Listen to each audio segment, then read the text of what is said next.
buenos días, muy buenas tardes. Cabina, ¿estamos ya? ¿Cuántas personas están conectadas? ¿Ellos dos? Bueno, te vamos a empezar. Bueno, muy buenas tardes. Un abrazo al ministro de Trabajo, aquí está el viceministro también, a los delegados de Minhacienda, a la senadora Norma Hurtado también, ponente de la reforma laboral.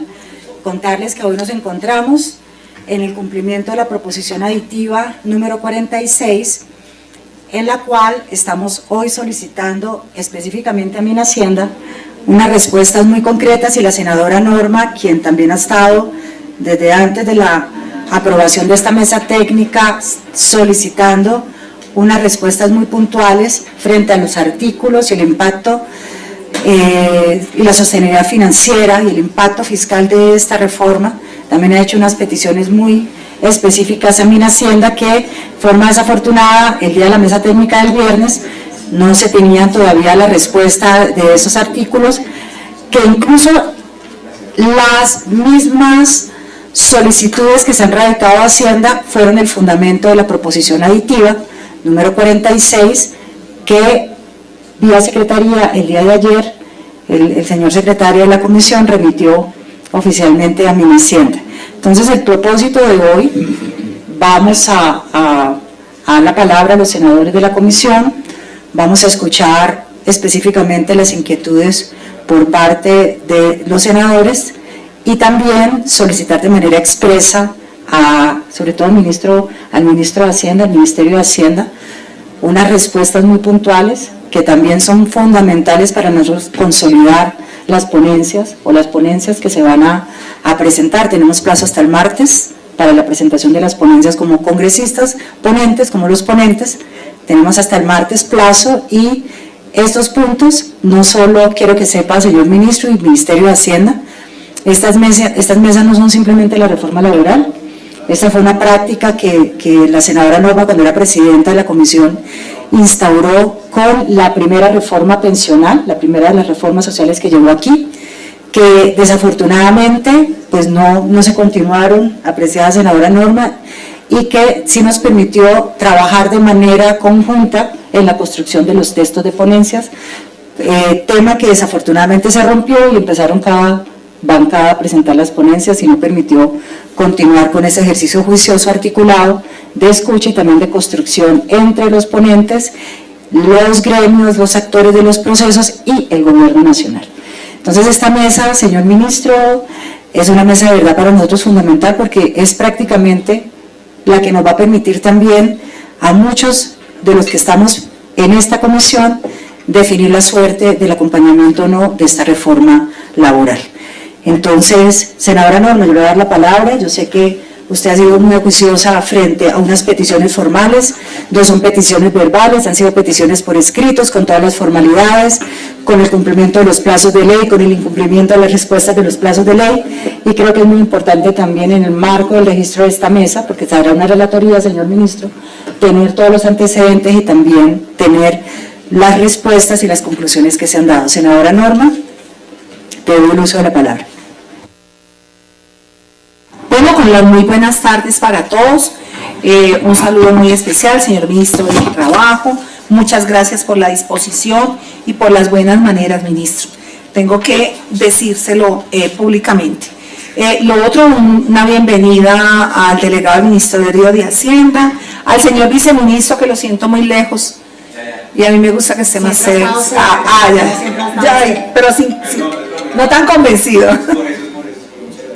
Bueno, bienvenido, vice, esta es su casa, y a todos los funcionarios del Ministerio, tanto del Trabajo como del Ministerio de Hacienda. Ministro, tuvimos la oportunidad de conversar ayer de algunas situaciones que se amerita mesa técnica con el propósito, primero, de blindar el documento presentado por parte de ustedes como propuesta de reforma laboral de posibles vicios hacia futuro, vicios que puedan generar decisiones de alto impacto más adelante, Y teniendo en cuenta esto, ministro, desde el mes de enero hemos venido haciendo con varios equipos de trabajo, no solamente el mío, sino con varios equipos de trabajo aquí de la Comisión Séptima, el análisis del posible impacto fiscal de la reforma. ¿Y por qué se hizo, apreciado ministro y viceministro? Porque vimos que este aspecto no fue abordado en la Comisión Séptima de Cámara. Y cuando nos llega el documento, nos encontramos con algunos elementos que quiero allí dirigirme puntualmente al señor delegado, al ministro de Hacienda, cuando vemos que esto puede estar tocando el marco fiscal del mediano plazo, puede estar tocando el plan financiero, y le voy a decir puntualmente qué artículos son. Son el artículo 10, el de estabilidad reforzada, el de trabajo diurno y nocturno, el de jornada máxima legal, el de remuneración con días de descanso obligatorio, las licencias no remuneradas, el impacto que puede tener el contrato de aprendizaje, la monetización, el trabajo flexible para trabajadoras con responsabilidades de familiares frente al cuidado y con discapacidad, las licencias todas. Y hay dos temas que me obligaron a tocar a otras entidades, y es la vinculación de las madres comunitarias y sustitutas, que ha sido un proceso que se ha liderado durante muchos años aquí en el Congreso, que amerita la evaluación del costo de esta vinculación de las madres comunitarias. Pero surgió en el último debate en la plenaria de la Cámara la formalización laboral y progresiva del personal de manipuladoras del programa de alimentación PAE. Y allí nos llamó la atención, primero porque pues ustedes saben que el programa tiene limitaciones, el programa se complementa con los entes territoriales porque el gobierno nacional no alcanza a cubrirlo todo, y esta vinculación y formalización progresiva necesariamente va a tocar de una manera directa el impacto fiscal. Y también decirle al delegado del Ministerio de Hacienda que yo sí quisiera que en esta comisión quedara la tranquilidad absoluta, tanto legal como fiscal, de muchas inquietudes que nos han llegado respecto de que si la monetización de la cuota de aprendizaje, doctor, se constituye en un impuesto directo ante la dificultad o imposibilidad de algunas empresas que puedan vincular personas del SENA. Entonces, estas situaciones y estas observaciones nos han llamado la atención. Surge una nueva inquietud, y es en el artículo 3. ¿Me pasas, por favor, el artículo 2 y 3? En el artículo 2 y 3 entendemos la esencia del proyecto de ley, señor ministro, buscando la garantía de los derechos que por muchos años han reclamado los trabajadores, pero especialmente en el 3 me parece muy amplio, señor viceministro, cuando en el artículo 2 dice relaciones que regulan, y vamos a algo que es artículo 3. Entonces, el presente código regula las relaciones de derecho individual y colectivo y de carácter particular. De igual forma regula las relaciones de derecho colectivo del sector público, salvo la negociación colectiva de empleados públicos, que se regula conforme a la norma especial. Y ahí viene mi inquietud, y se la traslado a todo el Ministerio del Trabajo. También le es aplicable a los trabajadores oficiales en lo relacionado con el régimen normativo de la contratación laboral y terminación de los contratos de trabajo. Allí nos complementa esa situación el artículo 4, cuando hablamos de empleados públicos. Y en el último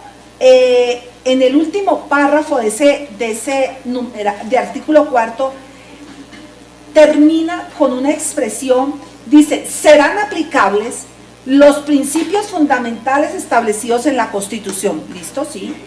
Y en los tratados internacionales sobre los derechos laborales ratificados por Colombia en concordancia con el principio de favorabilidad laboral. Ahí tengo una inquietud con el equipo de trabajo de abrir un portal que se llama, que blinda el principio de favorabilidad con el que todos estamos de acuerdo, pero que me abre un portal grandísimo que se llama Tratados Internacionales, que me puede abarcar 1000 cosas. Entonces, ese es un artículo que yo creo que amerita que tengamos una conversación muy reposada, porque, por ejemplo, yo pedí que me sacaran los convenios y las recomendaciones y todos los audios que tuvimos de cámara, y tenemos muchos convenios. Tenemos convenios sobre las horas de trabajo en industria, tenemos convenios sobre la protección de maternidad, tenemos convenio por el trabajo nocturno en panaderías, tenemos convenio sobre trabajo forzoso, tenemos convenio por migrantes, tenemos convenio de derecho de sindicación de negociación colectiva, tenemos convenio de abolición del trabajo forzoso, y así sucesivamente tenemos varios. Y allí en esos varios se puede abrir un gran portal de gasto que no está contemplado, o que si está contemplado, nosotras queremos decirle a la comisión, se contempló, hay un cálculo, ese cálculo no impacta el marco fiscal, o sí lo impacta y ya está previsto, pero que no lo digan. Y adicionalmente, también dice usted que tiene tan claros los tratados, dice, yo creo que en una sana conversación y respetuosa conversación, lo hemos hablado con Lorena, unos tratados integran el bloque de constitucionalidad, otros tratados están ratificados, otros tratados nos vinculan, son vinculantes, y yo creo que eso debe quedar, cuando hablamos de tratados, yo creo que eso tiene que quedar muy específico, porque le reitero, no quiero caer en un error o inducir en un error de abrir un portal de tratados que me cobijan todo, dice, todo lo que pueda haber en derechos. Y lógicamente se merecen todos los derechos, pero hasta dónde el marco fiscal nos permite eso. Tengo algunas observaciones. Con el equipo le escribimos a el doctor José Daniel Rojas para preguntarle cuánto vale el PAE, cuánto vale la vinculación progresiva de las manipuladoras del PAE. Señor ministro, no hay respuesta, y también se lo preguntamos, no sé si usted ya hoy nos traiga la respuesta, lo preguntamos desde el 20 de febrero al señor ministro de Hacienda, al doctor Diego Guevara, también teniendo en cuenta la voluntad manifiesta que en algunas circunstancias nosotras hemos también apoyado a las mujeres, a las madres comunitarias. También, señor ministro, pues le escribimos a la señora directora del Instituto Colombiano de Bienestar Familiar para que se nos dijera dentro del plazo de ley cuánto es el impacto fiscal por la vinculación de las madres comunitarias. En esa tampoco aún tenemos respuesta. Y asimismo le elevamos una solicitud al doctor Jorge Eduardo Londoño de los impactos que tienen las transformaciones del contrato de aprendizaje y los posibles impactos fiscales. Y quiero cerrar la intervención dirigiéndome nuevamente al señor viceministro, que estuvo en todo ese proceso en la Cámara. Vice, cuando se adquieren derechos, por más que nosotros tratemos de decir en el articulado que esos derechos son del sector privado, no tenemos la posibilidad de vislumbrar el futuro de que esas personas que están hoy, que se rigen no solamente por el derecho privado, sino que están en otros regímenes, puedan reclamar el derecho a la igualdad. Estoy hablando de cualquiera de las otras licencias. Vice, yo creo que eso también merece una sana discusión y un blindaje que le demos nosotros responsablemente al país. Entonces, no sé, Lorena, si se me haya quedado algo por fuera de lo que hemos hablado, de lo que hemos leído de estos asuntos, y si no, esa es como la preocupación dentro del marco fiscal. ¿Algo se me queda por fuera? Ah, también las empresas. Senadora, de los comunicados anteriormente indicados, no ha llegado ningún alcance ni solicitud de prórroga para respuesta o algún pronunciamiento de las entidades. No, no ha llegado ninguno, y sumado a eso hicimos otras solicitudes, doctora Lorena, tal como lo habíamos hablado. Por ejemplo, ¿qué tanto tiene impacto la reforma en las empresas sociales del Estado? Ya les escribimos a varias y le escribimos a CESI, que es quien lo conforma. Estamos igualmente mirando el modelo económico del Banco Agrario para saber qué tanto lo afecta, Fiduagraria, Fiduprevisora, Fondo Nacional del Ahorro, que tienen una composición que se puede ver impactada por esta reforma, que son entidades de economía, que son entidades de economía mixta, y que pues es importante conocer el análisis al respecto. En esta reforma, yo creo que muchos de los artículos están directamente ligados al sector salud. No hemos tocado al ministerio, pero muchos de los artículos van directamente ligados al sector salud, pues que todos conocemos la situación en la que se encuentra. Era solamente eso, señora presidenta de esta mesa técnica, y espero pues que nos tengan las respuestas. Bueno, señor secretario, cuando hicimos la convocatoria, se dieron las preguntas específicas a las entidades. Estas preguntas hacen parte de peticiones previas, es decir, no es nada nuevo, no son temas que ayer se hubieran abordado específicamente, sino esta mesa nos permite a nosotros tener las claridades y las respuestas de solicitudes que con meses y días atrás se han hecho. Entonces, en ese sentido, yo quiero que certifiquemos quiénes están de los convocados, por favor. Sí, señora presidenta, senadora Lorena, senadora Norma Hurtado, y al señor ministro de Trabajo, Antonio Sanguino, y a todos los presentes. Certificamos que efectivamente se encuentra presente el señor ministro de Trabajo en esta audiencia y su delegación, con el señor viceministro de Trabajo, el doctor Iván Jaramillo, junto con el equipo que también nos acompañó en la anterior. Y del Ministerio de Hacienda se encuentra el señor Jorge Coronel. Se convocaron 3 personas: Ministerio de Hacienda, Ministerio de Trabajo y la Comisión de la Regla Fiscal. De la Comisión de la Regla Fiscal nos informaron vía telefónica y quedaron darle alcance con un oficio que no pueden asistir o que no nos pueden acompañar a esta mesa técnica. Entonces, certificamos eso, señora presidente, senadora. Gracias, y secretario. También tenemos el listado de asistencia de las personas aquí presentes. Yo voy a, señor secretario, para efectos de la relatoría, hay unas peticiones puntuales que se han hecho directamente al ministro de Hacienda desde el 24 de enero, más atrás ahí, este es el 20 de febrero. Este es un 20 de febrero. Desde el 24 de enero empieza la primera solicitud. Al ministro de Hacienda específicamente empieza una solicitud el 24 de enero, precisamente en donde se hace una relación de la importancia de tener cifras frente a esta reforma y se solicita el informe del impacto fiscal de los artículos que acaba de sustentar la senadora Norma, artículo 10, 11, 14, 17, 18, 22, 23, 35, 47, 48, 49, 60, 61, 78 y unos artículos nuevos relacionados con programas de primer empleo, formalización laboral, licencia por matrimonio y otros aspectos. Bueno, específicamente esos son los artículos. Incluso también se hacía una pregunta puntual sobre la monetización de la cuota de aprendizaje y el impacto y el impuesto, el impacto que se consideraba por ella. Lo que le estaba consultando a nuestra senadora Norma es que no ha llegado respuesta específica de esta solicitud, que entiendo fue reiterada.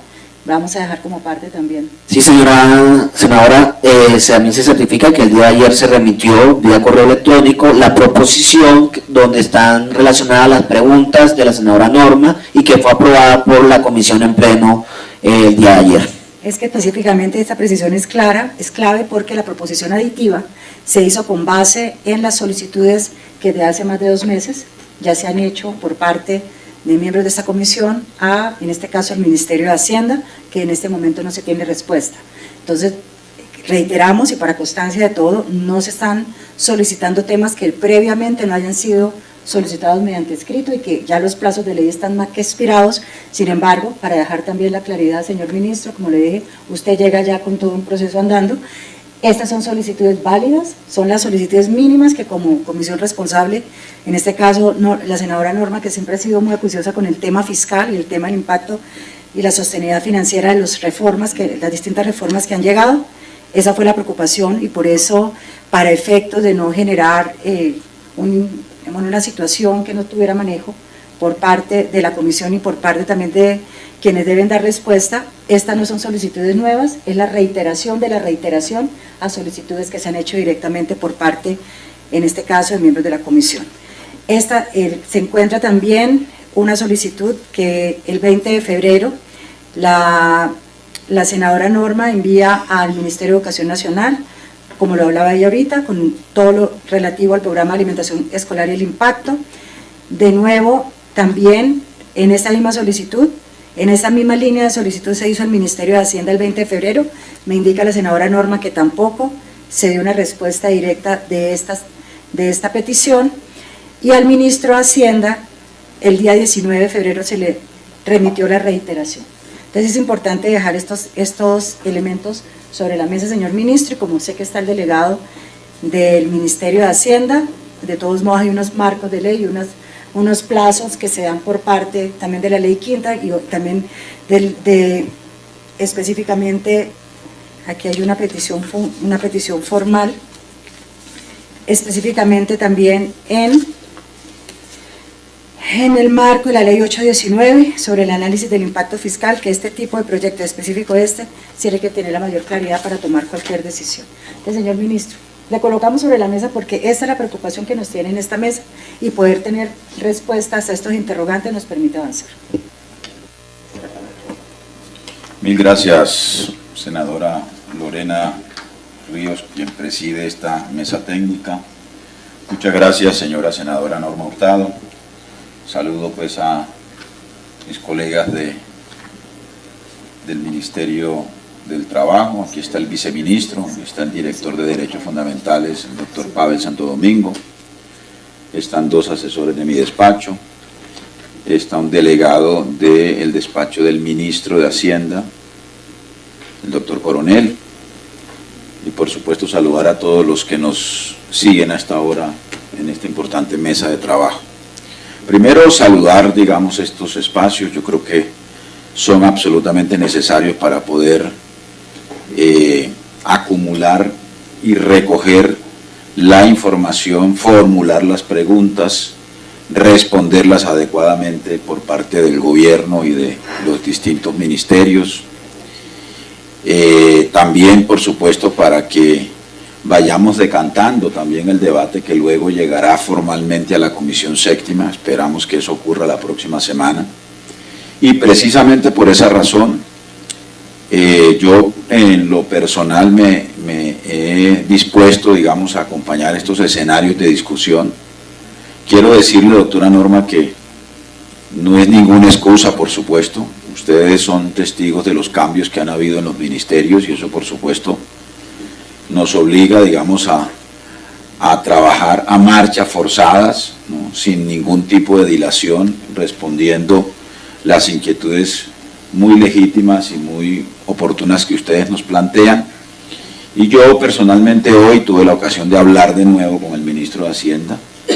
Él se comprometió a la mayor brevedad posible de producir el informe de impacto fiscal o el concepto de impacto fiscal de esta iniciativa. Yo le pediría al doctor Coronel que tome atenta nota de cada una de las preguntas e interrogantes que han hecho las senadoras, que como han dicho son peticiones reiteradas y que a la mayor brevedad podamos atenderlas adecuadamente. Entiendo por lo que me informó el secretario de la comisión, también estamos a la espera de de un documento, de un concepto del Comité de Regla Fiscal, que también será muy importante para esta discusión. Le acabo de dar instrucciones a mis asesores para que cada una de las instituciones y de los ministerios respondan también las preguntas que ustedes han planteado. El Ministerio de Educación, por supuesto, tiene que responder sobre el impacto que tendría esta reforma sobre el plan de alimentación escolar. El Instituto Colombiano de Bienestar Familiar debe responder sobre el tema de madres comunitarias. El Servicio Nacional de Aprendizaje también vamos a solicitarle que prontamente responda a la pregunta sobre el contrato de aprendizaje. Y en general nosotros vamos a estar muy atentos para que las entidades, señor viceministro, respondan con prontitud y con celeridad estos interrogantes que yo creo que son apenas necesarios para que podamos avanzar en el debate en la comisión. Yo debo decirles que, digamos, estamos muy atentos a lo que sigamos discutiendo. El día viernes vamos a estar en la audiencia en la ciudad de Bucaramanga. La senadora Marta Peralta me comunicó que, no sé si la Secretaría ya ha agendado y la presidencia de la comisión, una mesa técnica el día lunes. Así que estaremos atentos a los interrogantes adicionales que surjan de estas mesas, porque lo que nos interesa es que llenemos de los argumentos suficientes a esta comisión, a los ponentes y en general a los senadores, de los elementos de juicio que se requieran para el trámite, digamos, democrático de este proyecto, que es muy importante en la agenda del gobierno nacional.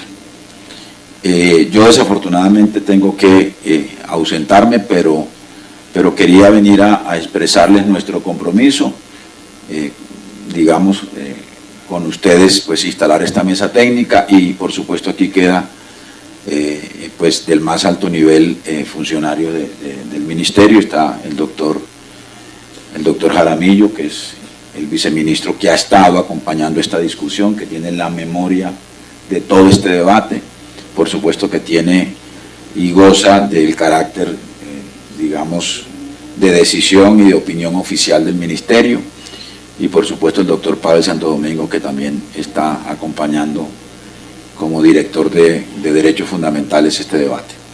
Así que muchas gracias, de verdad les agradecemos que nos permitan concurrir a esta discusión con ustedes, y estaremos muy atentos a responder lo que se deba responder desde el Gobierno Nacional. Muchas gracias. Antes de que se retire, ministro, bueno, el viceministro sabe de lo anterior. Para nosotros son temas necesarios, porque siempre teníamos, pues las respuestas eran se está haciendo, y nunca llegó. Llegaban era con otro tipo de circunstancias. Entonces, quiero que entiendan también que para nosotros, pues tomar decisiones y tomar también posturas en la construcción de ponencias es con documentos radicados. Entonces, como que también tengas en la mente que para nosotros es fundamental tener los documentos en la mano, porque es la única manera de poder hacer todo el análisis frente a la situación en este tipo de análisis de la reforma. Senadora, yo lo viví como senador de la República, así que sé exactamente de lo que usted me está hablando. Lo padecís. Bueno, entonces, y gracias. No, y gracias por estar. Gracias por ese compromiso. Ministerio de Hacienda. Retirarme. Muchas gracias. Delegado de Hacienda.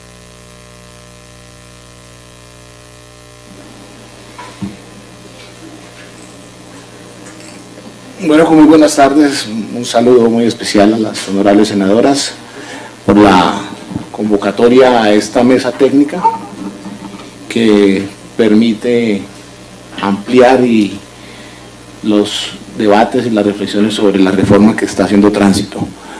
A todos los que están conectados, naturalmente que al secretario y bueno, a los colegas del gobierno.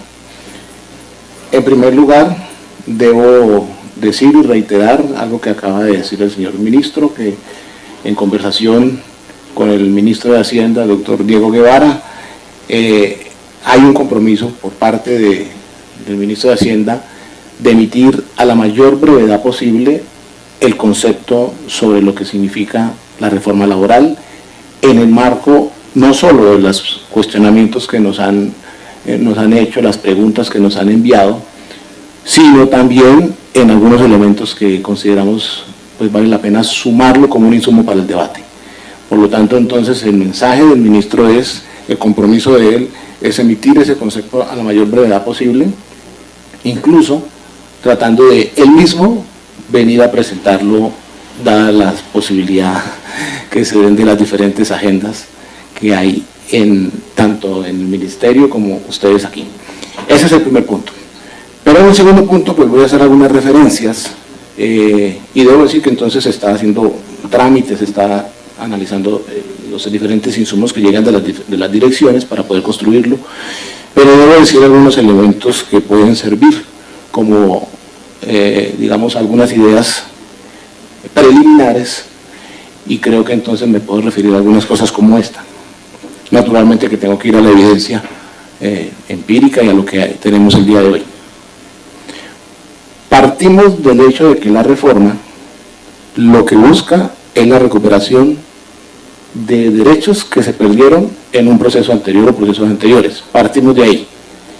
Al partir de ahí, a partir de ese reconocimiento, ejemplo, para mencionar asuntos puntuales, el proceso, digamos, que tuvo la 789 con respecto al recargo nocturno, a la modificación de lo que significó el recargo nocturno, al desmonte del recargo dominical festivo y a lo que significó también los despidos sin justa causa.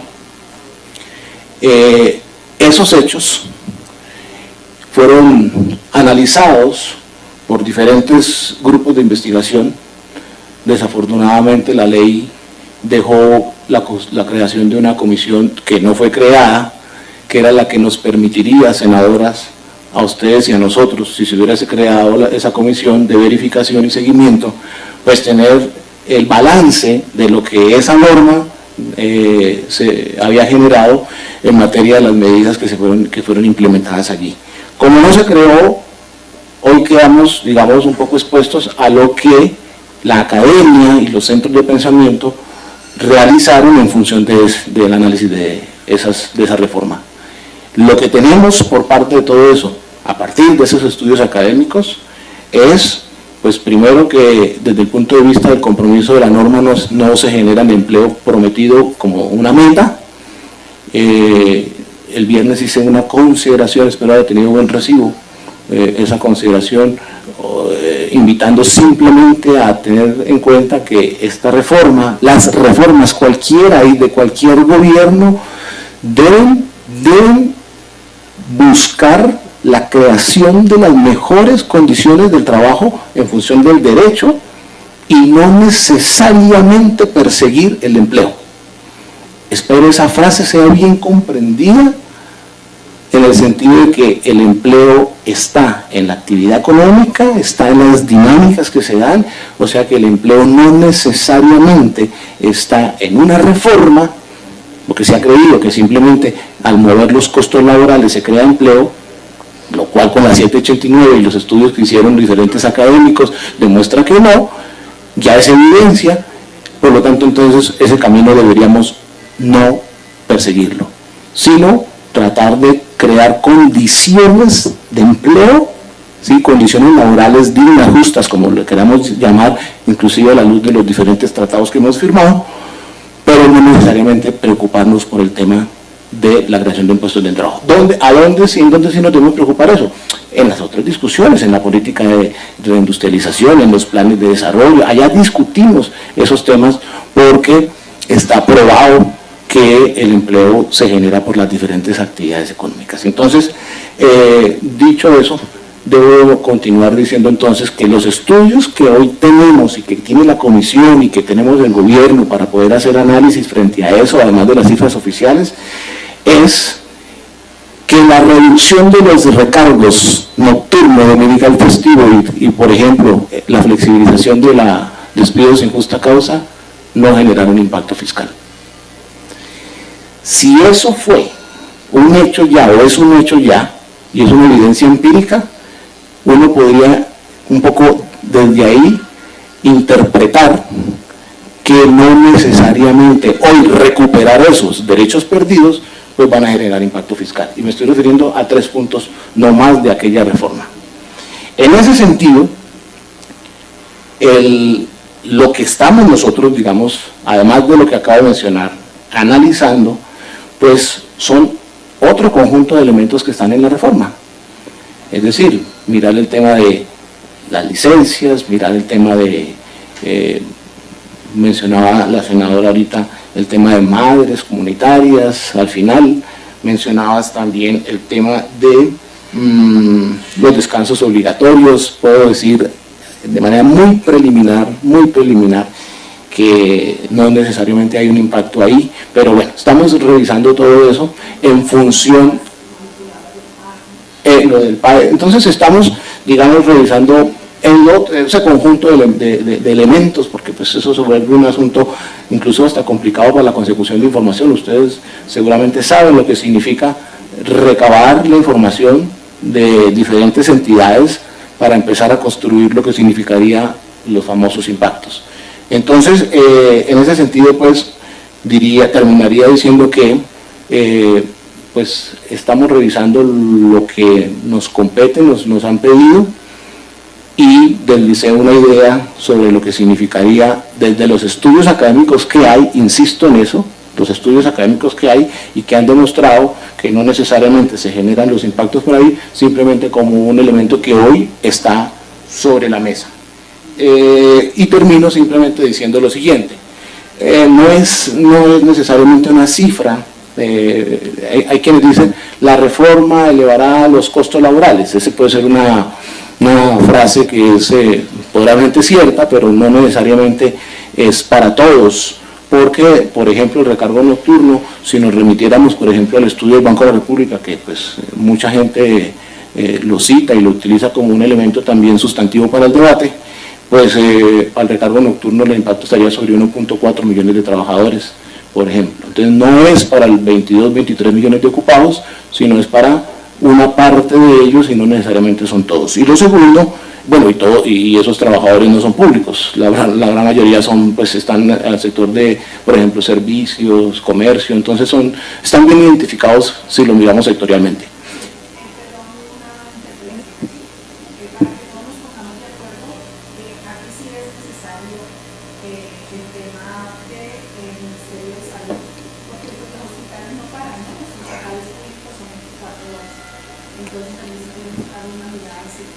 Claro que sí, no, está bien y tiene buen recibo el comentario, porque pues, hay parte del sector público que no para ahí, pero digamos en materia de, si lo miramos a la luz de ocupados, por ejemplo, pues son unas pocas personas. Y si miramos, por ejemplo, recargos dominicales, eso impacta básicamente a 1.8, 1.9 millones de personas. Estoy citando cifras del Banco de la República para que nos remitamos a todos a la misma fuente, por ejemplo. Entonces, no son los 23 millones de ocupados los que estarían experimentando incrementos de lo que significa costos laborales, sino que es una parte de ellos y no necesariamente todos están en lo público, un poco para pensarlo en función del impacto fiscal. En ese sentido, entonces, yo creo que es importante tener en cuenta las cifras y sobre todo la proporción, ¿no? La proporción de las mismas, porque no necesariamente pues tiene un impacto para todos. Revisaremos también, he tomado nota, senadora, sobre la mención que hiciste en la introducción de la plataforma y lo que significaría relacionado con el artículo 2 y 3. He tomado nota de ello. No sé si estaba en la solicitud anterior, pero no importa, pero retomamos eso porque es un elemento que seguramente pues vamos a analizar. Esa sería, digamos, entonces mi intervención. Entonces, así las cosas, señora presidenta, damos por entendido que el Ministerio de Hacienda está construyendo, está trabajando. Hoy el doctor, ¿me recuerda? El doctor Jorge nos ha exposado unos aspectos muy generales, pero de las respuestas concretas a las preguntas precisas que hicimos, hasta hoy no, pero pues esperamos que ya, me imagino que el lunes entregarán. Alguien dijo ahora que la Las ponencias están hasta el martes. ¿Fue una decisión de la mesa directiva? Sí, yo solicité ampliación y se vence el martes. El martes. Ah, bueno, entonces todos estamos listos para el martes. Entonces, señora Presidenta, teniendo en cuenta que esta mesa técnica es en el marco del posible impacto fiscal que pueda ocasionar la reforma, quisiera pedirle al vice Jaramillo si tiene alguna respuesta concreta o alguna observación que nos quiera hacer para reprogramarnos como en la consolidación de esta mesa. Tranquilo, entendemos todo lo... Primero, un saludo muy especial a mi amiga la senadora Lorena, a mi amiga la senadora Norma, a Daniel, a todos. Un placer estar con ustedes, a Jorge del Ministerio de Hacienda. Está Cristian Strapper de FENALCO, está el señor director de Derechos Fundamentales. Estamos con una presencia de lujo de expertos reales en esta mesa técnica. Yo quería simplemente hacer unas alusiones genéricas a lo señalado por la senadora Norma. Hablo muy rápido, no alcancé a anotarlas todas. Espero, si se me escapa una, que me la recuerden ahí, Daniel, por favor, y senadora, si se me escapa una. Yo he anotado una preocupación por el artículo 3, relaciones que regula. Entonces, se dice que no se entiende muy bien el tema de la extensión a trabajadores oficiales en materia de contratación laboral y contratos de trabajo en la terminación. Si leemos hoy el código laboral te dice, el código se aplica a los trabajadores del sector privado y a los trabajadores oficiales en la parte colectiva. Los trabajadores del Estado son empleados públicos y trabajadores oficiales. Los trabajadores oficiales se vinculan por una vinculación contractual. Así no se define, pero esa es la consecuencia. Y los empleados públicos nos vinculamos por una relación legal y reglamentaria. Yo no tengo contrato de trabajo, él tampoco. Pero un trabajador oficial, con pensiones, en el Banco Agrario, en el Fondo de Ahorro, el Fondo Nacional del Ahorro, en la FIUPRE, Ecopetro, son empresas industriales y comerciales, se vinculan por un contrato de trabajo. Como yo me vinculo a una entidad del sector central, que es un ministerio, yo soy un empleado público, luego a mí no me aplicaría. La idea de extender esto, ¿cuál es? ¿Pero para qué se incluyó? Porque ellos tienen un régimen especial en la ley sexta del 45 y la ley 46 del 64 sobre plazo presuntivo para la terminación, que fue habilitado por la sentencia C003 del 98 de la Corte Constitucional. Dicho esto, lo que se quiere es extender el régimen de estabilidad, dijéramos de preferencia por la vinculación indefinida, sin ese plazo presuntivo, lo que significa lo que no obsta para que igual se pueda optar por vinculaciones temporales conforme a la ley sexta del 45. Lo que se quiere es eliminar ese plazo presuntivo que trae la ley sexta del 45, pero realmente hay costos, es que los costos están asociados a la terminación, entonces son potenciales, es igual que el costo del despido. A mí me contrata una empresa privada. ¿Cuánto cuesta el despido? Depende del momento en el que tome la decisión, porque se fija en función de la antigüedad y es un costo potencial, no necesario, porque yo puedo no mantenerlo. ¿Listo? Lo segundo, del 45. Era el código, es que el código venía desde ahí. Bueno, pero está la ley 64 del 45. En la sentencia 003 está, lo podemos mirar. Sobre los convenios y recomendaciones, es que lo dijo muy rápido, yo no alcancé a ver dónde era, pero yo estoy de acuerdo, senadora. La OIT va, yéndome por abajo, tiene 190 convenios, porque el último es el 190. Entonces, si yo digo eso en la ley, me va a someter a los 190 convenios solo de OIT, más toda la normativa internacional. Yo entiendo que eso pues parece exagerado. Entonces, por eso se dice convenios ratificados. De los 190 convenios, Colombia ha ratificado unos. A ver, hay unos que son fundamentales, que son libertad sindical, usted lo dijo, abolición del trabajo forzoso, abolición del trabajo infantil, igualdad y seguridad y desarrollo del trabajo desde 2006.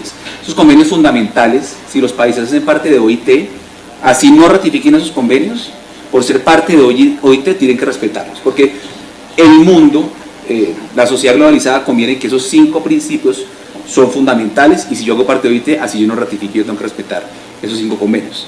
Después hay convenios de gobernanza y después están los convenios técnicos. Un convenio técnico cualquiera que usted decida, no sé, jornada máxima para trabajadores del mar, estoy inventando cualquier cosa, ese me vincula como Colombia, tengo que buscar si Colombia lo ha ratificado. Si no, es soft law. Soft law es derecho suave, significa que puedo hacer uso en un ejercicio, interpretación y tal, pero no me vincula como un país. Entonces, cuando yo pongo convenios ratificados, estoy restringiendo el ámbito de lo que estoy diciendo, ¿listo? Esa es la intención del artículo, de lo que alcancé a copiar, no sé si lo entendí bien la duda. Ahora, recomendaciones, perdón un segundito, recomendaciones, en el artículo 19 de la Constitución de la OIT, las recomendaciones son objeto de sumisión, no de ratificación. Los convenios son objeto de sumisión y ratificación. Las recomendaciones son objeto de sumisión, es decir, como Colombia hace parte, de la OIT, tiene que someterlo a las autoridades, si no está ratificado, a ver si lo quiere ratificar, a ver si quiere. Pero pongo el ejemplo, el convenio 190, en este momento está en segundo debate en plenaria de Senado. Bueno, ustedes deben saber más de eso que yo, seguramente, pero en este momento yo no podría como abogado, qué pena señor juez, el convenio 190 me lo aplican, no podría hacerlo hasta que no esté ratificado por el país frente a un juez que hace lo exigible y que podría costar, generar un costo. Muy rápido, lo de las licencias, que se pueda extender al sector público, entiendo el punto, pero la respuesta está ahí mismo, senadora Norma. El presente código lo regula las relaciones de derecho individual y colectivo, el carácter particular. Entonces, si yo estoy en el ministerio nuevamente, soy un empleado público, no podría invocar, si la reforma fuera aprobada, el artículo que contiene las licencias para el sector privado. Luego se restringiría su ámbito de aplicación en el ámbito subjetivo a trabajadores del sector particular, como ocurre hoy. Si yo tengo un régimen que voy a inventar, en Bavaria, en Codensa, Falabella, no sé, que no se aplica a los sectores a los trabajadores del sector público, y yo tengo un régimen que no se aplica a mis colegas, por ejemplo, en la universidad, que es pública, que es privado. Entonces, yo creo que ahí puede estar la respuesta, el mismo artículo 3 de esa preocupación legítima sobre la posible extensión de las licencias que modifican el artículo 57 que propone la reforma. Yo interrumpí, adelante. Es simplemente que de llegar a discutirse formalmente ese artículo, pues yo sí creo que amerita que sigamos revisando la redacción. ¿Está bien? Yo sí creo que amerita seguir revisando la redacción, porque no pueden haber vacíos ni artículos sujetos a interpretación de. ¿Cómo? No puede haber un artículo que genere una ambigüedad en ese aspecto. Sigamos en el artículo segundo y tercero, viceministro. Puntualmente, sigamos en los tratados ratificados, sigamos en esa preocupación que tenemos la doctora Lorena y yo de abrir una puerta. Y el doctor me decía, estudios académicos y del Banco de la República amplios y suficientes dejaron claro que las anteriores reformas donde se suprimieron derechos pues no generaron empleo. Para nosotros está claro, y como no tenemos un comité formal, oficial, que nos dé la respuesta, vamos a tener que tomar todos esos estudios desde diferentes ópticas. Yo ya aquí estoy tratando de conseguirme los que más pueda. No obstante, yo sonreí, tuve una leve sonrisa cuando usted dijo su expresión.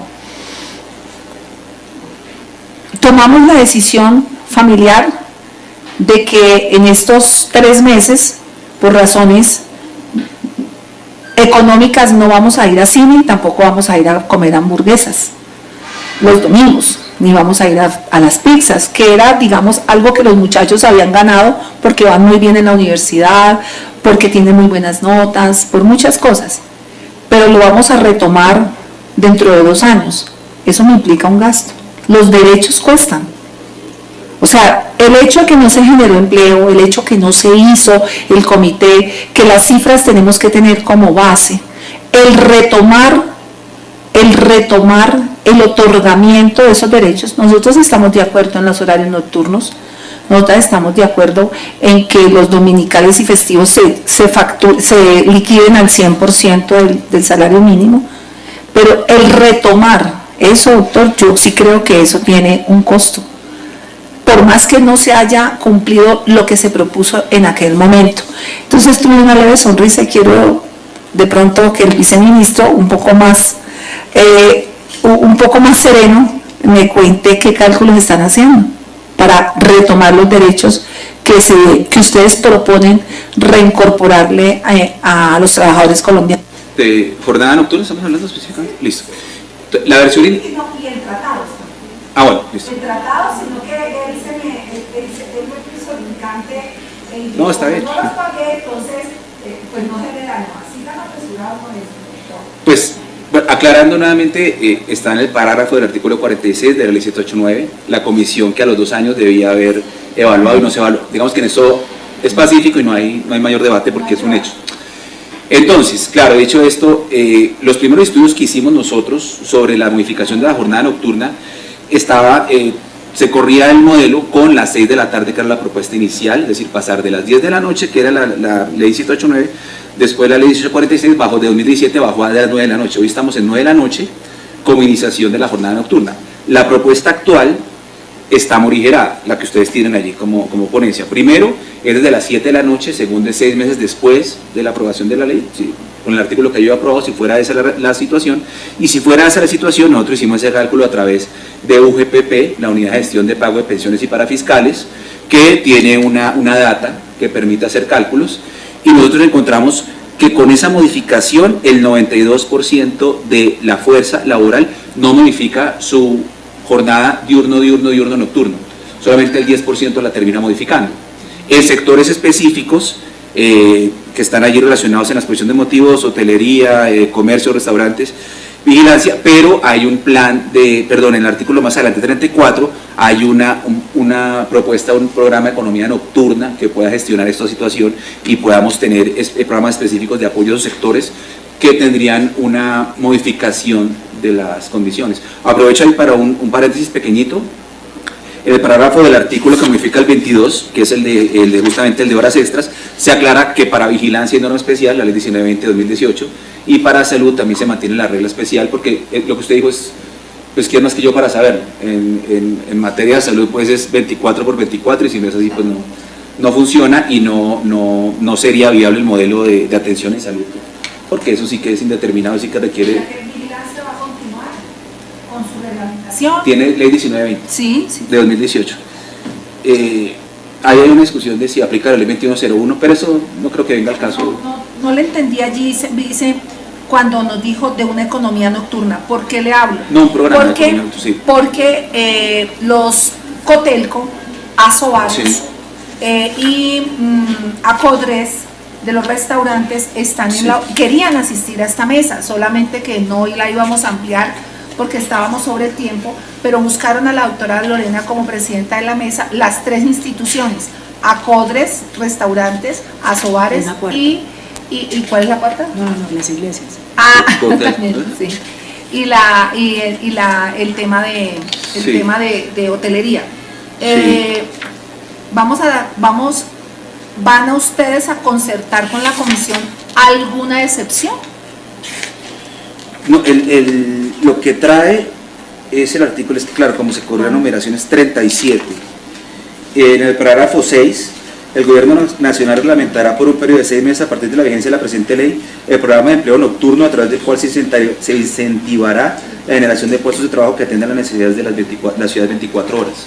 Es uno de las modificaciones que se han hecho producto del debate legislativo. Entonces, insisto, empezamos a 6 de la tarde y hasta las 7 de la noche, 6 meses después de la entrada en vigencia, y hay un programa de economía nocturna en el artículo 37 de la versión actual que se puede modificar cuando seguramente se conozca la nueva versión. Pero a lo que voy es a que sí hay los estudios, obviamente tanto con Cotelco como con todas estas entidades, nosotros hemos tenido un diálogo permanente y sabemos que son los mayormente afectados sobre los que hay una modificación de reglas, porque como te digo, lo que es que pensar a cuántos trabajadores le cambia su jornada diurno, nocturno. ¿Sí me explico?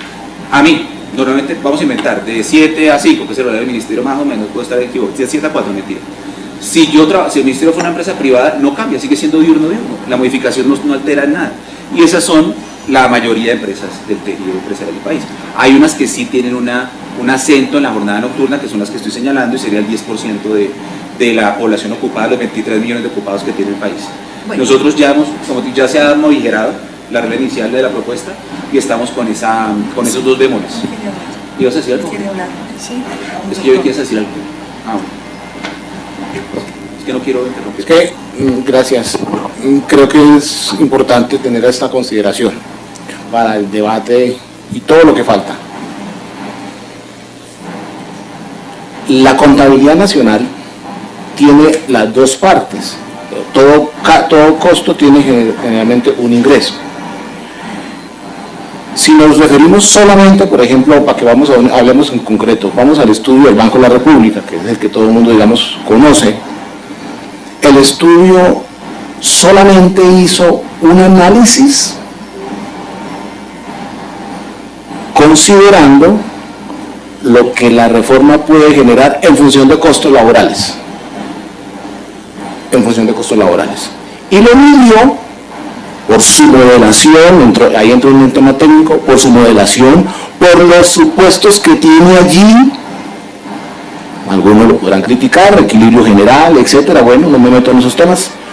Por esos elementos, concluye, por la forma como analiza, concluye que eso puede tener un impacto en el empleo formal. A veces se olvida el apellido. La gente dice, es que el Banco de la República dijo que suben los costos laborales y va a haber un impacto en el empleo. Ojo que dijo formal. Dijo formal. Entonces, listo. Pero el Banco de la República, si ustedes, qué bueno que le preguntaran al Banco de la República esto, por ejemplo, ese mayor costo laboral que se va a generar por recargo, por esos elementos que trae la reforma, esos costos van a terminar en el bolsillo de alguien. Seguramente va a ser en el bolsillo del trabajador, por supuesto, porque va a trabajar en la noche o el domingo. Y si trabaja en la noche o el domingo, la pregunta que sigue es, ¿qué impacto tiene la demanda agregada? Y pasa a la otra parte de la contabilidad. ¿Qué pasa con la demanda agregada? Particularmente con el consumo. Nadie en Colombia hasta el momento ha hecho un análisis sobre lo que significa la reforma desde el otro lado. Si lo miráramos en un círculo, falta la otra mitad. Es el impacto que podría tener eso en el consumo. Que es que no va a tener impacto en el consumo y que no va a generar ningún empleo. Pues perfecto, pero alguien tendría que hacer un ejercicio, demostrarlo y decirlo. Hasta ahora no tenemos eso. O sea, tenemos una parte y es la visión de los costos. Una reflexión interesantísima para el debate es la otra parte.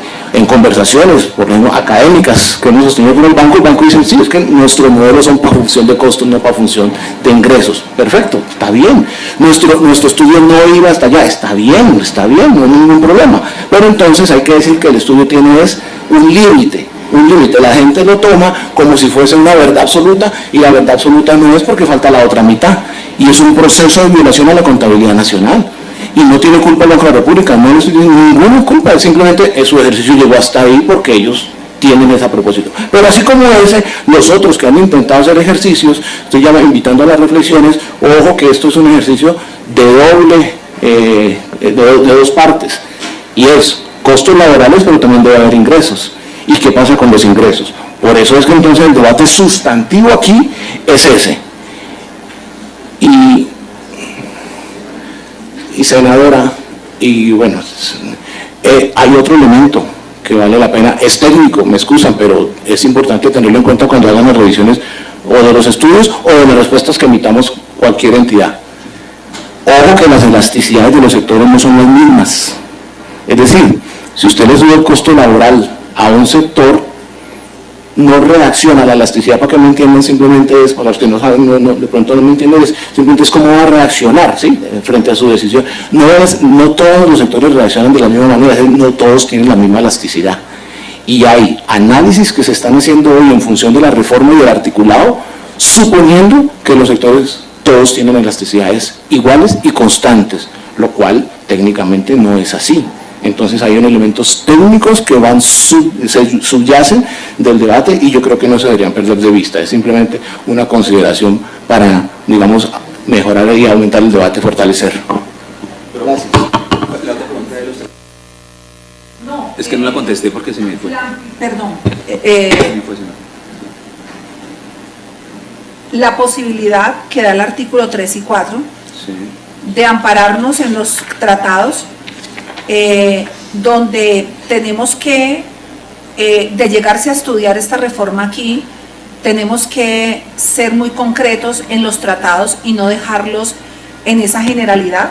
Usted me dio ahorita la clase concreta de cómo se manejan los tratados internacionalmente, pero aquí también tenemos la posibilidad de la interpretación y especialmente de la toma de decisiones de los jueces. Entonces, yo creo que allí hay que cerrar ese portón. Pero adicionalmente, si hay un cálculo, la pregunta concreta es si hay un cálculo de los derechos que puedan conceder esos tratados, cuánto puede generar de impacto esa posibilidad. Es que, senadora, los tratados ratificados por Colombia ya tuvieron un trámite aquí en el Congreso, sí, que evaluaron el marco fiscal, el costo, la conveniencia, no conveniencia. Entonces, lo que dice la propuesta de los artículos 3 y 4 exactamente, hace referencia a los tratados, lo leo literalmente, sobre el derecho laboral ratificados por Colombia. Y esto del 53, 93 y 94 es simplemente... Los 4. ¿Los qué? Son 4 Son 4... tratados. No, hay 4 grupos, 5 grupos ya de tratados de derechos fundamentales que nosotros hemos ratificado. Pero si no los hemos ratificado, por ser parte de la OIT, todo el mundo los debe respetar, ¿listo? Pero hay, como digo, por lo menos 190 convenios de OIT, solamente OIT, sin otros tratados, son los que Colombia ha ratificado unos y otros no. ¿Sí? Si yo me meto a la página en Google, pongo convenios ratificados por Colombia OIT, me sale solo los ratificados por Colombia. Estados Unidos solo ratificados por México, bueno. Entonces Colombia solo está obligado a esos tratados, pero no es que la reforma esté dando trámite a la adopción de nuevos tratados, honorable senadora, porque será problemático, entre otras porque va por otra comisión, tiene un procedimiento distinto, por ser un tema de ratificación de convenios de OIT, de tratados internacionales realmente. Entonces, lo que dice el artículo, lo que yo entiendo y leo, puede ser un tema de que pueda favorecerse una mejor reacción, en eso puedo coincidir, pero la intención es que los tratados ratificados por Colombia hacen parte del respeto de derechos para trabajadores, empleados públicos, lo que es el tercero y el cuarto, que son los principios, pues que no se entienda como una negación de esos convenios que ha ratificado Colombia, es lo que preocupa. 53, 93 y 94, muy rápido. 53 es bloque de legalidad, 93 y 94 es bloque de constitucionalidad. ¿Listo? Es por eso. Pero entiendo el tema. Venga, pero usted me dice que los tratados, ¿cuánto cuestan? Y es muy legítima la pregunta. Lo que pasa es que lo que está diciendo la ley no es que ahora todos los convenios de OIT entran, no. Cada convenio tiene que seguir su ruta, como el 190, pongo el ejemplo, el 190 tiene su ruta, va al segundo debate, esperemos que ojalá salga, porque es un compromiso global contra el acoso laboral y el tema de género y el tema incluso de discapacidad de sectores discriminados, tenemos mucha ilusión en eso, pero ese es un tema de aspiración universal, de que tenga ratificación completa, ojalá en OIT, pero no, digamos que la redacción de este artículo no implica el que Colombia ratifique automáticamente todos los convenios. Si es así, yo creo que sí hay un compromiso. Ustedes son pares muy calificadas de lectura, o sea, yo vengo a la academia y uno funciona así, yo hago artículos y un par calificado me evalúa si vale la pena publicar mi artículo o no, normalmente no me lo publican, pero más allá de eso que me pasa a mí, ustedes son pares muy calificados de lectura que me pueden decir, yo no entiendo eso, lo que estás diciendo acá es que se están ratificando todos, lo cual supondría una realmente necesidad de mejorar el mensaje de lo que queremos decir exactamente. Es que hay algo muy rápido, hay esto de las jornadas. Ese ya dije que no se puede extender. Ya dije que con el artículo 3 no se puede extender al sector público, que era la preocupación. El de la jornada máxima, ¿cuál es la preocupación? Porque ahí... bueno, de las jornadas máximas y todo incluye con las entidades económicas. Recuerda que sí. ¿Por qué? Porque estamos mirando el impacto que esto les pueda generar y qué tanto golpea, afecta, no sé. Y si existe un estudio. Sí. Bueno, se me perdió el artículo acá, pero de memoria. El artículo referido a jornada máxima reproduce la ley 2101 de 2021. Es decir, la ley 2101 lo que hace es reducir de 48 horas a 42 gradualmente, este año se va a reducir en 2 para llegar a 42 horas, pero esa es una decisión que ya existe en el país. Diéramos que si no tuviéramos reforma laboral igual ya está reduciendo. Lo que hace la reforma es corregir un defecto que quedó en la ley 2101 y es que se habla de la jornada máxima semanal, pero se omitió cuando se modificó el artículo 161 del Código la jornada máxima diaria. Sobre eso algunos colegas abogados han interpretado, entonces no hay jornada máxima no hay limitación de la jornada máxima diaria, y sobre eso sí, por el convenio 1 de la OIT de 1919 nosotros recibimos una comunicación de OIT directamente de la preocupación de ojalá incluir en la reforma esa limitación de la jornada de 8 horas máxima al día, porque la primera conquista de los trabajadores en la historia fue justamente la jornada. Estos son las 3/8 y por eso no es casual que el convenio 1 de la OIT de 1919, más de un siglo, hable de la limitación máxima de la jornada de 8 horas. Es por eso la intención de la inclusión de la jornada máxima, que ustedes dirán, bueno, pero si está en la ley 2101, ¿cuál es la necesidad de modificarla? Incluir la limitación de la jornada máxima diaria, que es lo que no había quedado, Pasa que no la encontré, se me perdió acá porque está muy, esta edición que me imprimieron está muy larga, pero ya la quiero entender que esa es la pregunta. ¿Sí es así? Allí teníamos dentro de ese artículo. Sí. Dice que Ah, acá está. Sí. dice, estamos como en una Conversación informal, ¿cierto? Porque esta no es la formal. Siempre Bueno, estamos en confianza. siempre está. No, porque como pedimos, hicimos oficios formales. Ah, bueno, no, pues sí, por Entonces, supuesto. cuando Digamos que esto no estamos- obsta para la respuesta formal. cuando estamos es para en- que se aclare y estamos sea en este- amigable algo tan aburrido y tan... En esta remuneración en días, perdón, estoy aquí. No, el 12, es la Estoy jornada en máxima. el. Ya me la encontraron acá, el 12. Como 14, ni el mío. ¿El cuál? El La título. jornada máxima. Yo tengo 12. Bueno, no, como yo también tengo ponencia, entonces. Ah, ya. Sí.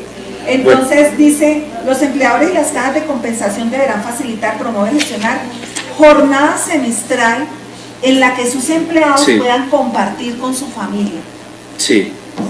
en un espacio suministrado por aquellas.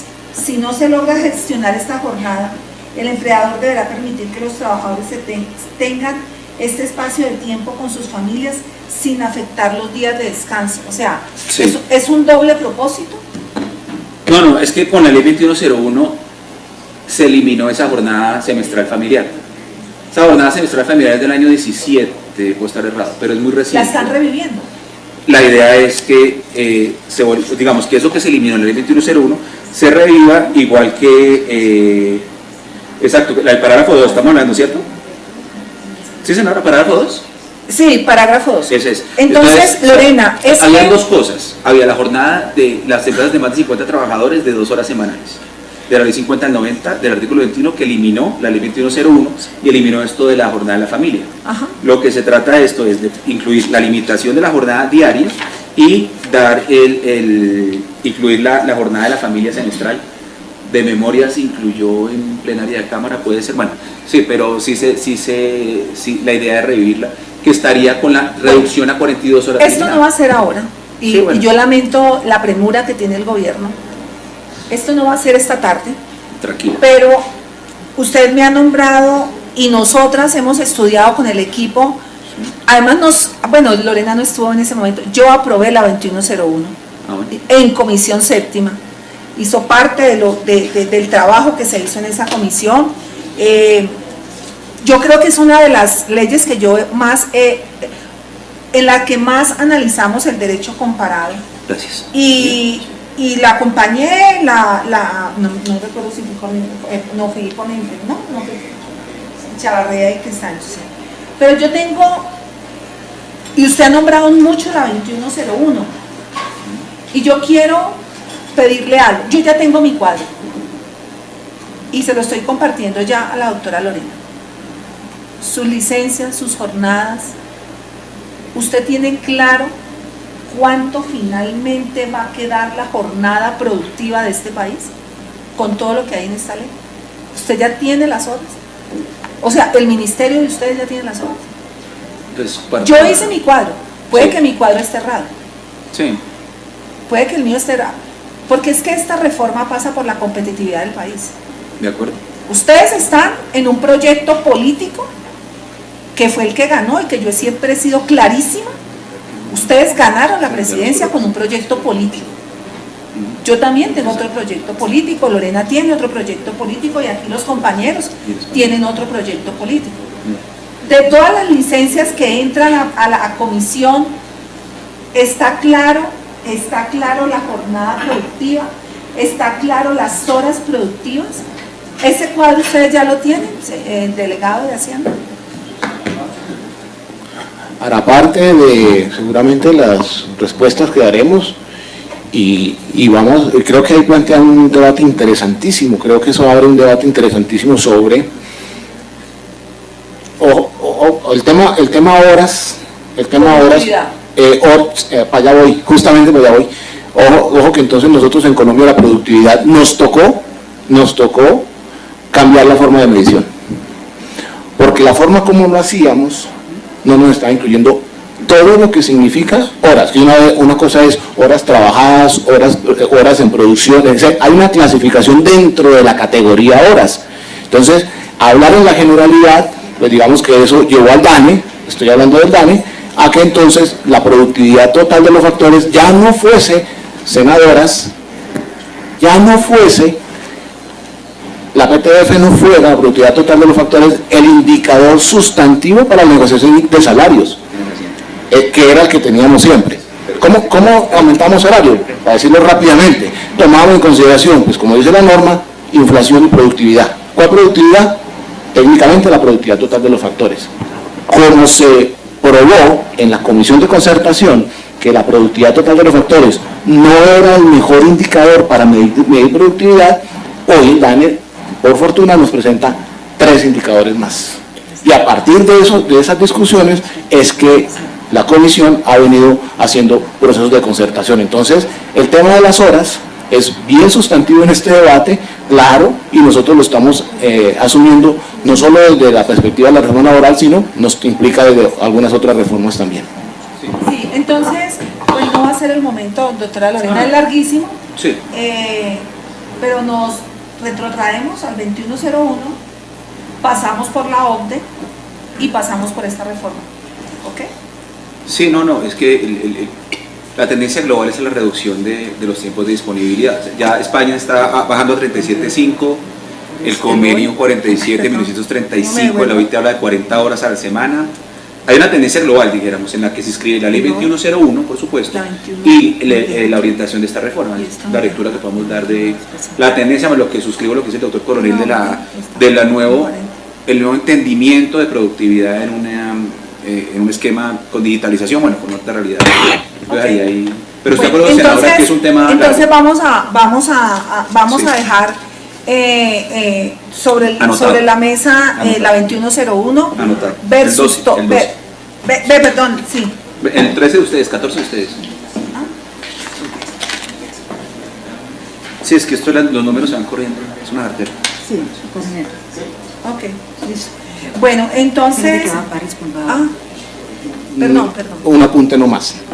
Es que creo que hay unos datos que podríamos traerlos, los equipos, para que los miremos con todo el cuidado.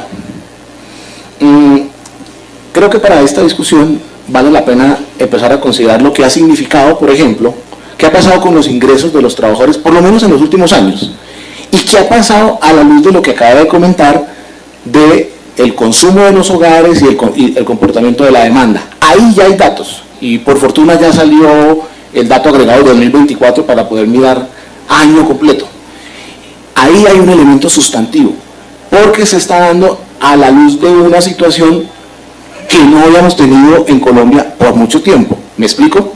Es la siguiente, y es que estamos viendo reactivación de la demanda en los 2 últimos años, reactivación del consumo de los hogares, espero me sigan en el análisis, y tercero, en un marco de aumento del salario mínimo.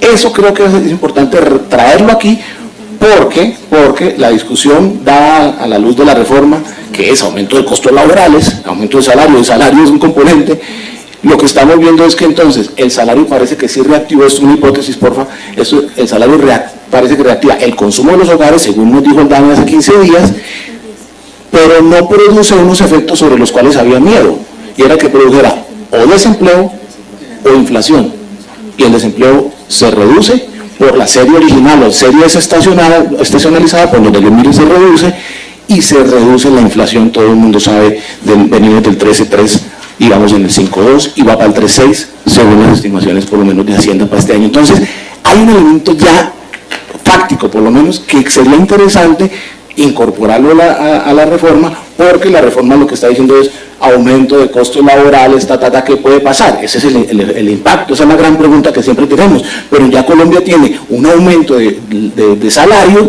y ya puede decir lo que puede pasar en los elementos macro. Yo creo que eso no se puede quedar por fuera del debate, es sustantivo. Gracias.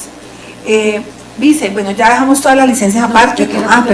Perdón. Vice, el viernes estuvimos revisando la cuota de participación de personas en situación de discapacidad. Decían, lástima que no estés para que pudieras también ayudarnos con el tema puntual, porque tampoco, por lo menos nosotros le preguntábamos cuál era el impacto en la implementación de esta cuota obligatoria, sobre todo si consideramos que las entidades públicas y privadas van a tener que adecuar, van a tener que generar unas inversiones en las instalaciones.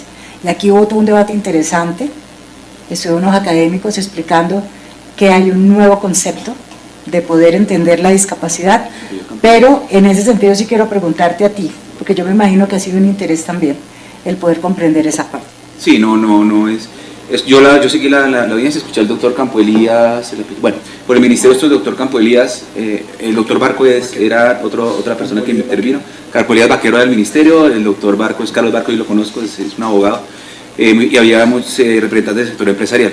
Primera aclaración, por el decreto 2011-2017 ya hay cuota en el sector público, ¿sí? Que va a irse incrementando, entonces realmente la cuota que se está incluyendo acá, que es la más baja, solo 1 por cada 100 que se había propuesto, es el único país en Latinoamérica que no tiene obligación de cuotas. Nosotros tenemos un programa de incentivos a la nómina por contratación de personas con discapacidad, justamente como usted dice, senadora, porque está probado que contratar a una persona con discapacidad, remover las barreras puede llegar a generar algunos costos, por ejemplo, la persona sordomuda necesita un intérprete, entonces el empleador va a tener un incentivo a no contratarlo.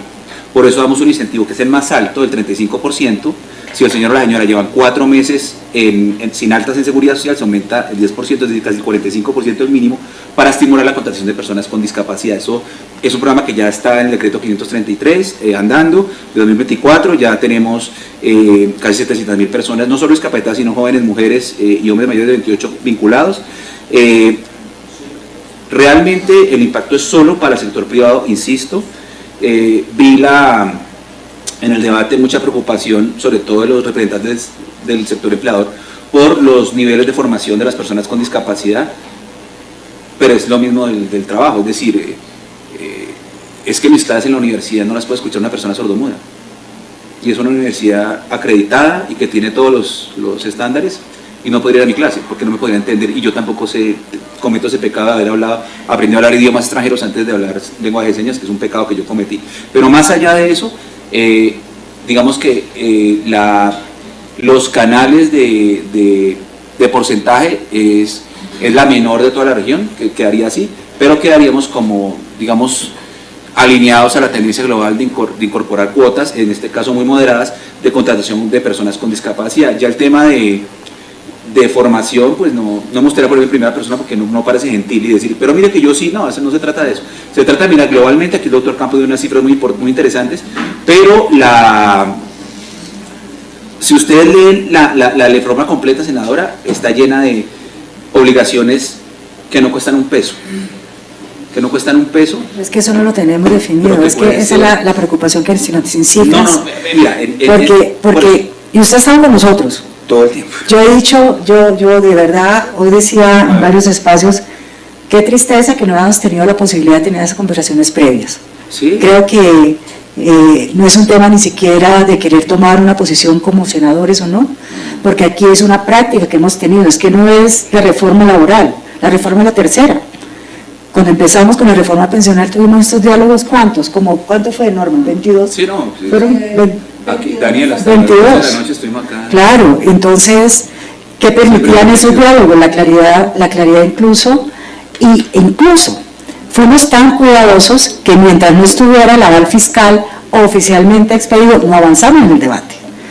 Porque también es constitucional, no es un tema de querer nosotros fregar o no, sino que también es un mandato constitucional sobre todas las normas que tocan los temas de seguridad social. Sin embargo, de verdad, en mi caso particular, yo tengo plazo para presentar una ponencia el día martes. Para mí, ojalá lleguen esos informes antes del martes, porque es un elemento, en mi caso, en mi posición, es un elemento determinante para tomar cualquier postura. Porque sin cifras, pues ¿cómo? No puedo pensar, y pues las reformas en el país las venimos soñando, no solo el impacto histórico, todos los colombianos venimos soñando con las reformas, porque son necesarias en Colombia. Sin embargo, sin cifras puntuales, pues es que ya lo vivimos con la reforma pensional con Norma, y tú sabes, vivimos con la reforma pensional. Y yo creo que más allá, hace parte de la responsabilidad que tenemos nosotros como senadores y también de cara a la ciudadanía, de cara al país. Yo solo espero, yo tengo que retirarme, sigue la senadora Norma, porque ya sé, este es un diálogo más de temas muy puntuales, que ojalá antes del lunes esté ese concepto. Nosotros sí tuvimos una acción responsable de no avanzar en discusiones hasta tanto no estuviera un concepto. Aquí desafortunadamente se radica una ponencia positiva. Solo una pregunta, Sí. el artículo de discapacidad, ¿a dónde lo enviaron? O sea, ¿a trabajo o a Hacienda? No, esa fue nuestra, esa fue... No, son las preguntas que nos surgen a nosotros dice respecto de. Entonces, digamos que la senadora se está haciendo esto en base a. Aprovechando este diálogo, que es un diálogo hoy como... No, porque ese artículo, digamos, yo podría, nosotros a través de la Dirección de Derechos Fundamentales tenemos... No, entonces yo te lo envío sí, Yo creo, específicamente digamos, porque... ¿cuántas será- personas con discapacidad somos? ¿Qué tipo de discapacidad? Yo escuchaba al doctor Barco diciendo, yo no hablo porque no está acá, pero él decía, es que todos somos discapacitados de alguna forma. Hasta yo tampoco, ¿sí? O sea, digamos, nosotros tenemos una caracterización que podemos enviar y compartir. Y te agradecería también para Sí, mayor... O sea, yo tengo un argumento, pero discapacitada es la persona que por barreras físicas, actitudinales y comunicativas no puede disfrutar de derechos. Las que más pesan, así no me lo crean, son las actitudinales. ¿Sí? Porque aquí puede haber una rampa, pero si no hay quien me ayude a llegar acá, pues no llegué y ustedes se van a poner y van a tener razón. Entonces, las que más pesan, así no lo crean, son las actitudinales que no cuestan un peso. Pero más allá de eso, nosotros lo podemos compartir del Senado. Sí, porque yo algo le decía al ministro ese día, el doliente es él. El gobierno es uno solo, Sí, no, de acuerdo. pero el doliente es él. Quien activa Hacienda a todos tiene que ser él, Claro. porque le corresponde Y lo por vamos ser a la hacer, y cartera. lo vamos a hacer, senador. Esa es la cartera que está a cargo. Entonces, solo esperar, yo por lo menos en mi caso particular, sé que la senadora Norma está muy juiciosa revisando artículo por artículo, Bueno, y en mi caso particular, ojalá ese informe, ese concepto, sí. antes de que tengamos los plazos de ley, por lo menos en mi caso, puede ser mi estructura jurídica, mi estructura mental, mi estructura procedimental en la técnica legislativa, que para mí es un requisito sine qua non para avanzar. Es decir, no es un tema, todo lo interpretarán que puede ser en el curso del debate, no, aquí frenamos prácticamente todo un proceso de la reforma pensional hasta tanto no se tuviera claridad de un concepto de Hacienda, pero era distinto porque ya estamos en un segundo debate.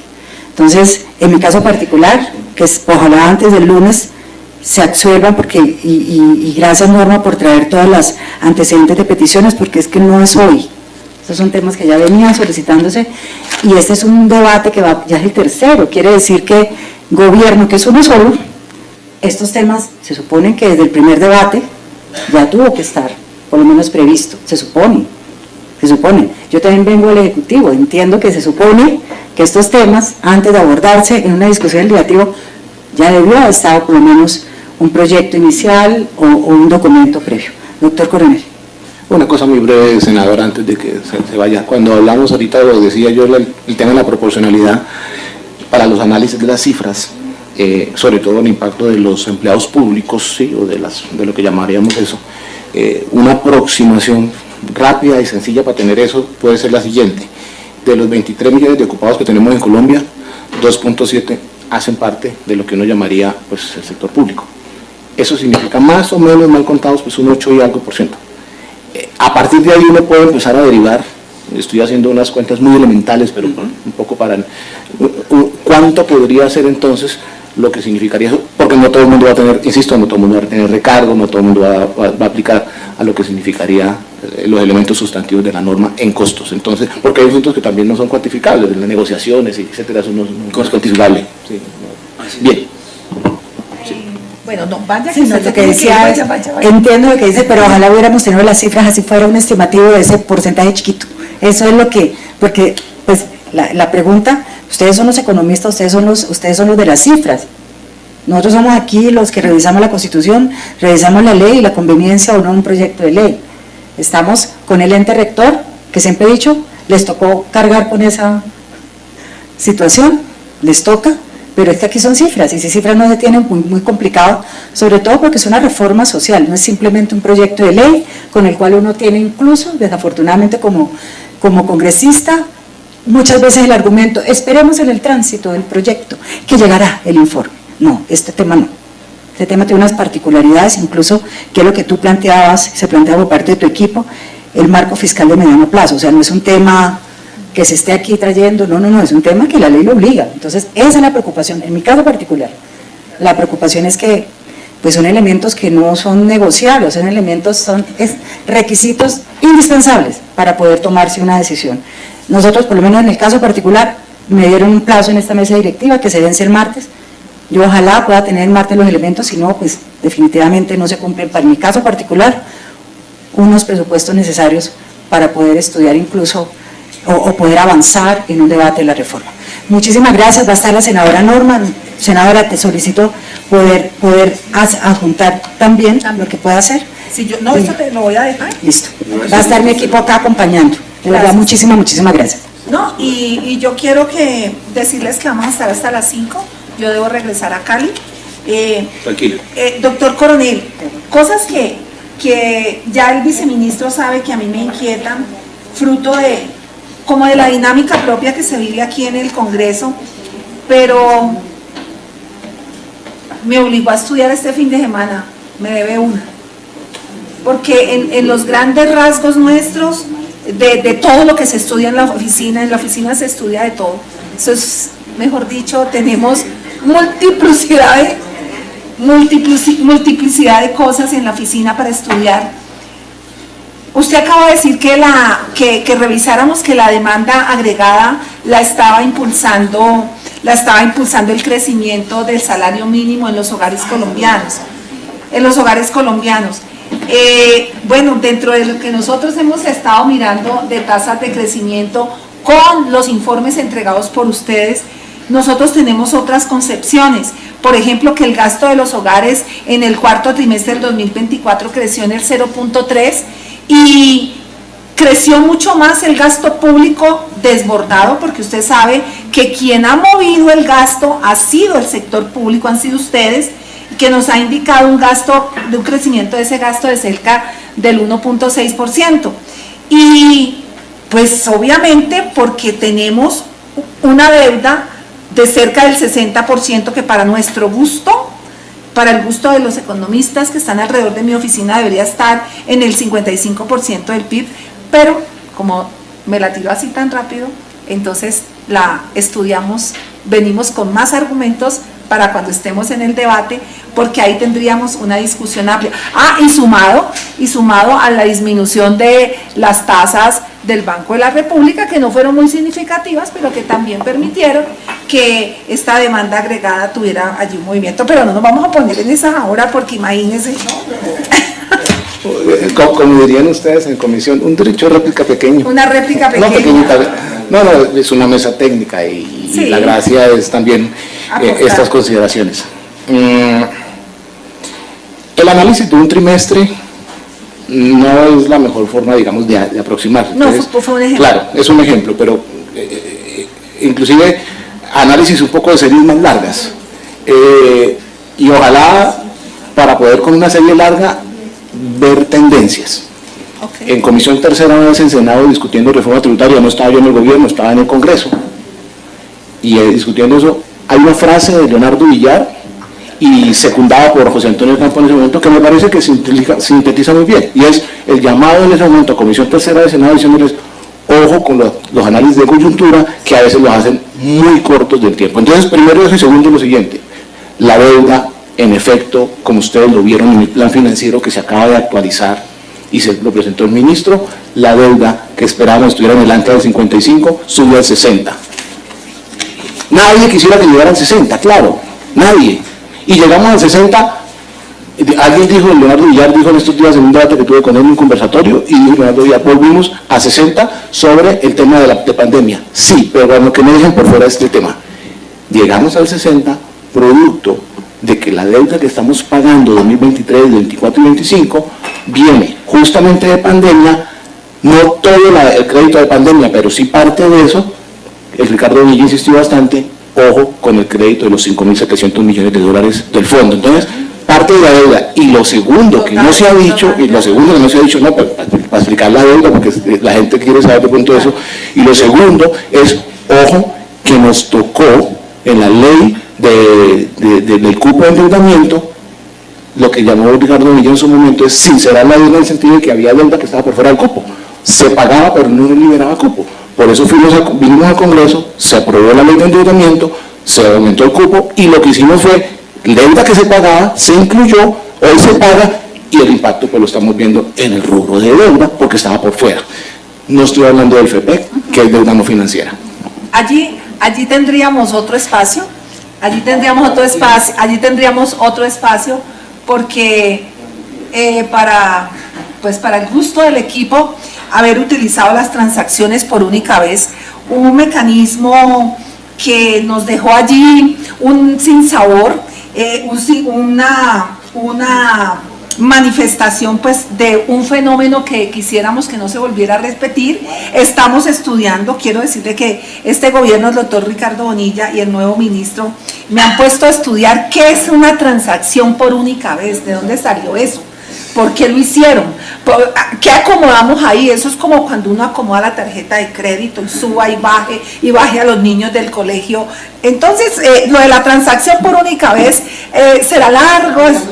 Es larga esas discusiones de ese hecho atípico. Pero bueno, venga, vice, porque yo no puedo perderme esta conversación con usted. Vice, en ningún momento en contra de la estabilización de las madres comunitarias, sustitutas, y mucho menos en la estabilización progresiva de las manipuladoras del PAE, que fue una propuesta, tengo entendido, del Partido Conservador en el último minuto, el último segundo, que contó con el aval de ustedes.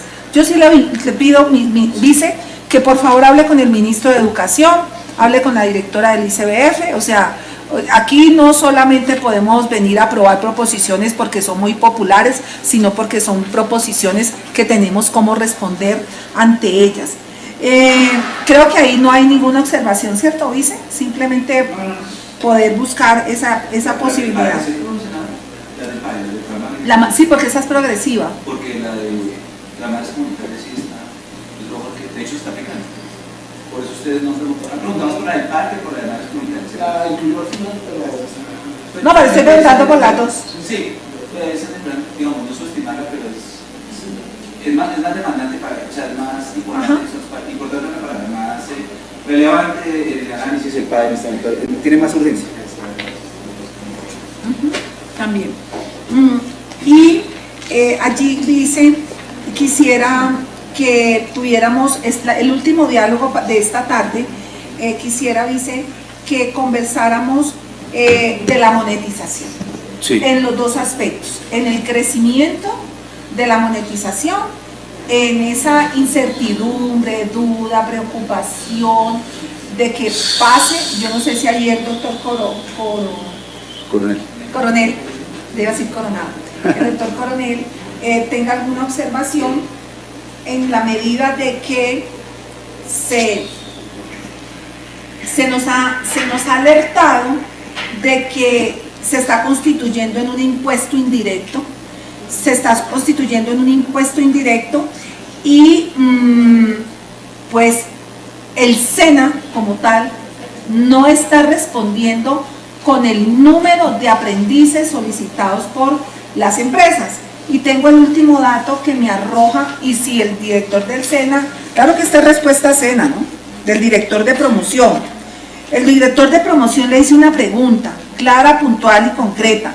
¿Cuántas solicitudes de aprendices SENA recibió en el 2023? Recibió 414.000 solicitudes. ¿Cuántas de estas solicitudes fueron atendidas por el SENA? 252.000. Hay una diferencia bastante importante. Entonces, por donde lo quiera coger, hablemos mezcladito de monetización y con eso cerramos para que podamos dar por concluida esta mesa. Cuando se refiere al aumento, es que en la ponencia se aprobó 1.5 y acá está 1.8, ¿sí? Exactamente. Estamos hablando, para que todos estemos en lo mismo. En la plenaria de Cámara la monetización ascendía a 1,5% del salario mínimo, ahora en la ponencia estaría a 1.8. Lo que sucede es que, claro, ¿de qué se trata? O sea, revivieron el 1.8 que la comisión había eliminado. Era 1.8, bueno. Si era 1.8, en sí, la comisión quedó en 1.5, pero la ponencia aquí la trajeron en 1.8 nuevamente. Ahora, la verdad, lo que trata la reforma es de laboralizar el contrato de aprendizaje, que es la primera medida, ¿cierto? La primera medida es el contrato de aprendizaje, que es hoy, sin reforma, la ley 789, una relación especial dentro del derecho del trabajo, no es un contrato de trabajo. Por tanto, yo al chico le pago un apoyo de sostenimiento, o a la chica un apoyo de sostenimiento, basta, no tiene derecho a prestaciones, bueno, hay una discusión allí derivada. ¿Qué quiere la reforma? Reivindicar el carácter laboral del contrato de aprendizaje. Entonces, eso tiene una premisa mayor en el silogismo, la premisa menor es de cuánto debe ser la monetización, no es capricho del proyecto, es porque si la monetización es muy baja, o casi igual a lo que costaría con el factor prestacional, el incentivo será mejor monetizar y no contratar, que es lo que no queremos. ¿Qué quiere? Si le preguntáramos aquí al autor de la ley laboral original, dijera, pues que la gente vaya y tenga una fase práctica en su formación de técnico tecnólogo del SENA, y no que las empresas paguen una monetización, porque entonces sería, ahí sí, como dicen ustedes, un impuesto. Ese no es el objetivo. Pero esta reforma no va a ser exitosa si aumentamos la monetización, es exitosa si aumentamos el número de personas con derechos que realicen todo su ciclo de formación completo, la fase lectiva, la fase práctica, que contiene esta modalidad especial de formación dual, como se denomina. Entonces, ¿por qué se aumentan? Porque con el 1.5, senadora, realmente queda muy justo con lo que costaría vincular. Entonces el incentivo no va a ser a vincular a los aprendices, sino, mejor dicho, para que esto funcione, la monetización tiene que ser más costosa que la vinculación, porque lo que queremos es aumentar la vinculación de aprendices, por esa vía mejorar las tasas que son muy complejas para una viceministra de empleo. Siempre la más alta es el desempleo juvenil. Cuando yo recibo, y esas no del viceministro de empleo de Colombia, del viceministro de empleo de Italia, de España, de Francia, bueno, todo en el mundo, los que manejamos empleo, es dificilísima bajar, Jorge lo sabe, es de las más complejas en todos los indicadores. Entonces parece una ruta adecuada esto de formación dual que se inventaron los alemanes. Bueno, vamos a detener en eso, pero para que funcione y sea exitoso, si podemos hablar de éxito en esto, tendría que ser no motivante el recurrir a la monetización, sino que haya un incentivo mucho mayor a recurrir a la contratación de los aprendices SENA y que completen su ciclo de formación y ya tengan una experiencia que les permita superar lo que se denomina trampa de la inexperiencia, que es fundamentalmente cualquiera de estos chicos que compita conmigo pierde, porque yo tengo hacia 1 o 2 días de experiencia. Normalmente el contratante va a preferir al que tiene más experiencia, eso es muy lógico. Entonces la razón de aumentar la monetización no es un capricho ni es un impuesto, como se ha dicho, sino desincentivar justamente el recurso a la monetización, que es un recurso además creado por la ley 789, no existía previo a ella, porque obviamente no funcionaba de esa forma, era un modelo distinto, pero la laboralización del contrato de aprendizaje será exitosa si somos capaces de incluir una monetización que no incentive el recurso a ella, sino el recurso a la contratación. No sé, Jorge, si quieres complementar sobre eso. Es que, mejor dicho, ¿cuánto cuesta un trabajador? 100 pesos, pero con el factor prestacional, cesantía 8.33, prima servicios 8.33, vacaciones 4.17, aportes a la seguridad social, pensiones 12, salud si hay que pagar 8.5 y riesgos laborales 5.22 si está en riesgo 1. Eso va a dar más o menos 46.47. Entonces, si yo le pongo 1.4, 1.5, está casi que justo, y el incentivo con la contratación va a ser muy bajo. Lo que se paga es un parafiscal, sí. Entonces ya el doctor Jorge va a complementarme. Esa es la parte filosófica. Ahora el doctor Jorge. Entonces voy con la parte teórica. No, lo que te digo es, si lo dejamos igual, podemos dejarlo de 1.5, listo. Pero el incentivo te va a costar lo mismo. ¿Sí entiendes el punto? Sí. Le correspondió la parte filosófica, me toca a mí la parte teórica. Senador, usted dice que le pico la lengua, pero usted también me pica la lengua a mí en temas muy interesantes. B. Está definido por norma que no es un impuesto, es una parafiscalidad. Y como no es un impuesto, que lo diferencia de la multa de contribución, por ejemplo, que lo diferencia de las otras clasificaciones, pues sencillamente no tiene esa condición. Tiene la condición que la norma le ha dado hasta hoy. Ahora, el debate no es ese, el debate es este, que quedó en evidencia aquí. Ese es el debate. Y para eso, que para eso, pues apelemos un poco, animemos aquí también la academia, la teoría de los incentivos y los costos de oportunidad. Eso es lo que hay que incorporar en este análisis. Y es cómo entonces creamos los incentivos, para que se dé un fin. ¿Cuál es el fin? Pues para que en este momento haya contratación y no haya proceso de monetización. O sea, lo que queremos es que haya ese proceso de aprendices, vayan a ese proceso de trabajo y hacer ese proceso dual y de práctica y de funcionamiento en la actividad productiva, pero para eso hay que señalizar a los que les gusta el mercado y eso, pues le llaman ellos mismos la teoría de la señalización. Entonces hay que señalizar. ¿Cómo señalizo? Pues con incentivos, y para eso puedo hacer uso de los elementos de la política fiscal, en este caso, de los impuestos, de la parafiscalidad, de la multa, de la contribución, de una cantidad, ahí. Por eso es que entonces el debate creo que es más por este lado, y es cuál es el fin, y el fin es ese. Por eso el costo tiene que ser, como muy bien lo explicó Iván, el viceministro muy bien lo explicó, tiene que ser un costo que permita, para tomar la decisión del empresario, lo permita decir, hago A o hago B, en función de la teoría de costos que tenga, de la función de costos. Es lo mismo que pasa con la discusión del parqueo de los carros en la calle. Este es un buen símil. ¿Cuál es la discusión de esa? ¿Dejamos parquear en la calle o no? Si dejamos parquear en la calle, tiene que haber un costo de oportunidad. Entonces, como no queremos, porque obstaculiza la vía, el costo de eso tiene que ser mayor. O sea, que si usted se parquea ahí, tiene que pagar muchísimo más que llevarlo a este parqueadero. ¿Para qué? Para desincentivar esto. Eso es muy conocido en las discusiones, digamos, de cómo queremos orientar una política, y eso creo que es un buen símil para poder comprender los costos de oportunidad.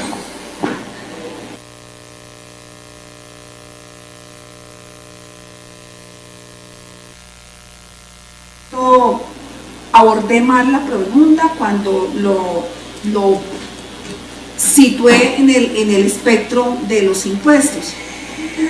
Pero yo les quiero decir algo que va a ser objeto de mis posturas si se llega a estudiar esta reforma, y es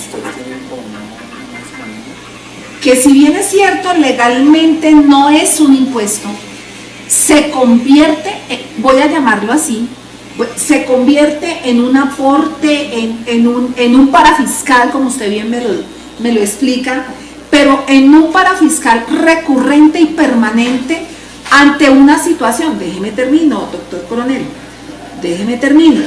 ¿Por qué?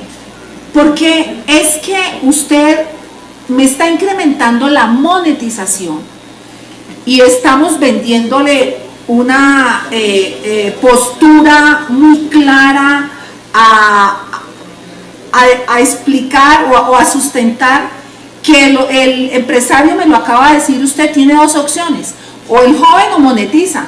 Pero es que ustedes me están obligando a monetizar por aprendices que no tienen la suficiente número de aprendices que necesita el mercado laboral colombiano. Entonces, ¿usted cómo me va a monetizar por algo que usted, Estado, SENA, no me ofrece? ¿Usted cómo me va a monetizar a mí? Voy a decirle algo. El sector floricultor. El SENA no está entregando la formación de técnicos en floricultura, y son 240.000 empleados directos por cada 10, perdón, uno por cada 10 y después por cada 20. Si usted no me está ofreciendo, ¿usted cómo me monetiza? Si usted no me está ofreciendo, si usted me los ofrece, si usted me los tecnifica, yo se los contrato, yo los vuelvo aprendices, pero usted me está monetizando. Fuera de eso, me incrementa la monetización al 1.8 como la ponencia de los compañeros, pero usted no me está ofreciendo esa mano de obra, no la tiene en todo el país, no la tiene. Entonces usted me pone a monetizar por algo que usted no tiene. O sea, yo voy a aprobar aquí un artículo donde le digo: mire, señor floricultor, págale al SENA su monetización por algo que el SENA no le puede dar. Entonces, yo creo que allí debe haber un equilibrio, allí debe haber una correspondencia, y allí debe haber una objetividad en este tema de la monetización. Allí tiene que haber, si el SENA me apertura todo, y adicionalmente lo del contrato laboral va a ser bastante extenso. No sé si existe aprendiz de conductor, no sé, ¿existe el aprendiz de conductor? No tengo claro. ¿En el de oficios? ¿En el de transporte? Sí. Por esa razón se redujo el acuerdo 10. Bueno, le voy a poner un ejemplo. Háblame los camiones que cotizamos. Sí, por eso O sea, no lo entiendo. Tengo un camión que vale 639 millones, y entonces, ¿lo vamos a entregar? ¿Lo vamos a entregar a un aprendiz? porque tengo que cumplir y porque tengo que dar la oportunidad.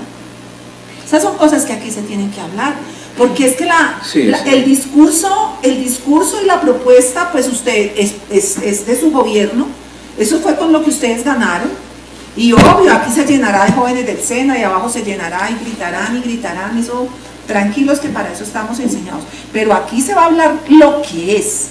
Yo quiero, mi viceministro, que a mí me digan los oficios que el SENA le entrega al mercado laboral. No tenemos ese oficio como... Es más, lo vamos a pedir oficialmente. No, porque yo no considero que ustedes puedan poner a monetizar por todo lo que ustedes no tienen. Me parece que ahí no hay un equilibrio. Me parece que esa es una conversación larga que debemos tener. ¿Ese oficio ya se envió o lo van a enviar al SENA para yo...? Yo creo que lo van... ¿Sí? No, yo lo voy a enviar ahora. Sí, claro. Porque nosotros... Sí. Yo estoy hablando del equilibrio. No estoy hablando de que no voy a votar el artículo, que no sabemos si se va a estudiar o no se va a estudiar, pero yo creo que ahí debe haber un equilibrio. Voy para el equilibrio. Pero me toca... Porque esto no empieza desde hoy, o sea, quiero decir, el país no nació ayer, porque tampoco puede significar. Me toca volverme en la historia. El proceso de industrialización de este país pasa, si lo vamos a ver desde el proceso educación, mundo del trabajo, por los aprendices y por el SENA. Nadie podría negar en Colombia, nadie serio podría negar en Colombia, lo que significó, por ejemplo, ese proceso de formación en el SENA para que esas personas fuesen a trabajar en las textileras, para poner un ejemplo, de las máquinas traídas, por ejemplo, de Alemania. Y ahí estamos. Totalmente. Seguramente en ese momento las discusiones eran, ¿y cómo vamos a llevar esto? Pues los alemanes trajeron sus técnicos y aquí se llevó la persona y allá estaba, tanto en el SENA como en la empresa, el proceso de formación. ¿Por qué las sedes del SENA todavía tienen esos telares, obvio no automatizados, porque no terminamos el proceso de industrialización? Pues producto de eso. Pero se encontró la forma, el equilibrio que usted está señalando. Habrá asuntos puntuales como lo que usted señala, senadora, que vale la pena, claro, discutirlos en este debate, bienvenido. Pero ojo que no es tal, digamos, hay una historia ya sobre la cual el país se puede parar tranquilamente y se pueden encontrar las respuestas a las preguntas que van saliendo. Entonces yo creo que ese punto histórico, que no me estoy yendo más allá del SENA, vuelvo y tomo el SENA como un ejemplo, puede ser sustantivo también y muy relevante para esto. De transmitir. Puede ser muy interesante para esto. Entonces claro, ahí hay preguntas como esa, la oferta. Interesante también en otro tema, senadora. Lo digo, esto no lo puedo, lo digo como un asunto para invitar una reflexión nomás, ¿sí? No lo puedo probar, es para invitar una reflexión, y es, hay que tener un cuidado también por la forma como se denominan ciertos cargos en lo privado, ciertos cargos. La denominación, porque lo que estamos buscando es que case la denominación del cargo con la oferta académica. Bueno, lo que llaman algunos pues la famosa pertinencia, ¿sí? Que es discutible, también algún día discutimos eso, soy creador de la metodología de medición de la pertinencia de educación en Colombia. Esa discusión que va, la voy a decir de una manera sencilla, pero para salir rápido de esto es, vamos de un proceso de casi que de etiquetar, ¿no? Este cargo es el que yo tengo aquí y le pongo cierto nombre e intento que entonces lo busque aquí y digo que usted no me lo ofrece por la etiqueta. Pero cuando uno va mucho más allá, encuentra que ahí sí hay similitudes. Entonces lo dejo como una reflexión, insisto, no lo puedo probar, no he hecho un estudio sobre eso, simplemente es ojo con la forma como estamos intentando que case el proceso de formas de demanda, digamos, lo que tenemos que hacer acá con lo que puede ofertar SENA, que es la reflexión a la cual usted ha invitado. No, quiero decirle algo, señor viceministro, yo quiero decirle algo. Yo creo en el SENA, tengo la mejor experiencia familiar del SENA, algún día se la cuento. es la mejor y es increíble que eso le pudiera pasar a una persona y gracias al SENA eso le pasó a una persona. También soy una convencida de la monetización, la entiendo, la comparto, pero que calce. Usted lo está diciendo, que calce, porque usted no me puede generalizar, no podemos generalizar, o sea, son tantos los derechos que ustedes le propusieron al cambio, como son tantos los derechos de las otras personas. O sea, mis derechos terminan donde comienzan los de los demás. Así es esto. Eso es equilibrio. Eso es equilibrio. Eso es equilibrio. Bueno, hemos estudiado un poquito, ¿no? Ahí vamos. Ahí vamos. Ahí vamos. Yo quiero agradecerle a todas las UTL que nos han acompañado, quiero agradecerle a las personas que vinieron, a usted, señor viceministro, por el respeto, por la consideración siempre con esta mesa directiva, al señor ministro, que me tiene gratamente impresionada de su postura frente a la comisión. Los invito para que el viernes se conecten todos con la audiencia que se tendrá en Bucaramanga, liderada por en Bucaramanga con el doctor Fabián Díaz, que se transmitirá también por YouTube, por todos los canales de la comisión, pero adicionalmente también los invitamos, va a haber otra mesa técnica que se va a liderar el próximo lunes por parte de la doctora Marta Peralta, ¿cierto? Sí, y el miércoles. Y el miércoles hay ¿también hay otra? Sí. ¿De quién? Señor secretario, senadora, el lunes es de transición energética, van a revisar el capítulo de la reforma, ese día, el lunes a las 8 de la mañana, en adelante de acá, y el miércoles de 8 a 10 también se va a hacer otro de reglamentación, pero de la reforma pensional. Viceministro, para que usted acompañe. El miércoles. El miércoles a las... ¿Del DUR, del decreto único reglamentario? Sí, del decreto de la reforma pensional. La cita la senadora Norma Marta Peralta. ¿La senadora Norma? Marta Peralta. ¿Con qué tema? No, de reglamentación de la reforma pensional. Sobre reglamentación de la reforma pensional para el día miércoles de 8 a 10, Marta Peralta, y Marta Peralta también cita o invita el lunes a las 8 para el tema del capítulo de transición energética de la reforma laboral. 1225, 1558 y el DUR serían la reglamentación para que le enviamos la invitación para que lo tengan aquí, papá. ¿Cómo te va, Juan? ¿Cómo estás? Muchas gracias a todos, vice. Y acá nos vemos cuando se